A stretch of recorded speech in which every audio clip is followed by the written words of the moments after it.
एक गुरुकुल में नित्य ध्यान मेडिटेट करने का नियम था। साधना करने के बाद अपनी प्रगति अपने गुरु को बतानी पड़ती थी।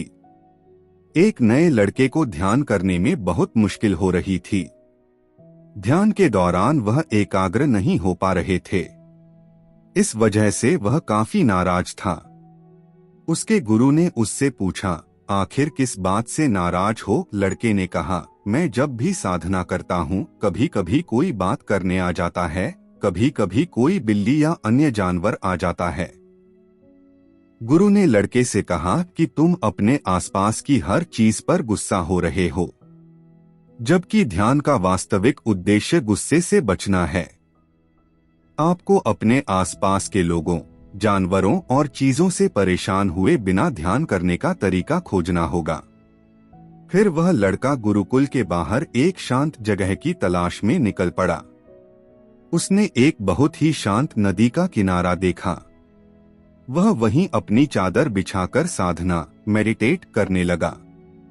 जैसे ही उसने अपनी आंखें बंद की, उसे हवा के चलने की आवाज सुनाई दी, तो वह नाराज हो गया। फिर जब पेड़ के पत्तों की आवाज आई तो उसे गुस्सा आ गया। जब भी चिड़ियों की आवाज आती तो वह उस पर गुस्सा करने लगता। उसने सोचा कि नदी के तट पर बड़ी अशांति है, क्यों न मैं नदी के बीच में जाकर साधना करूं।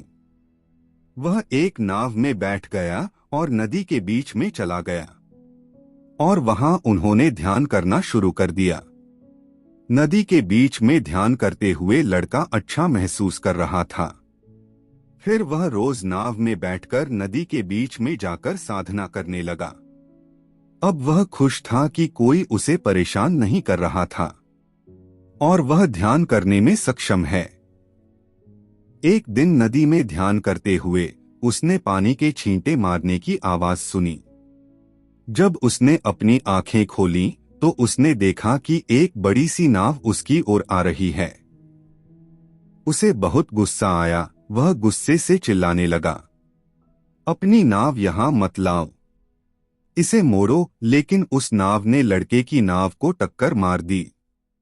लड़का था लाल पीला, लेकिन जब उसने उस बड़ी नाव में देखा, वहां उसमें कोई नहीं था। तेज हवा के कारण वह नाव वहां आ गई थी और पानी के कारण। इतने में लड़के को फिर से अपने गुरु का प्रश्न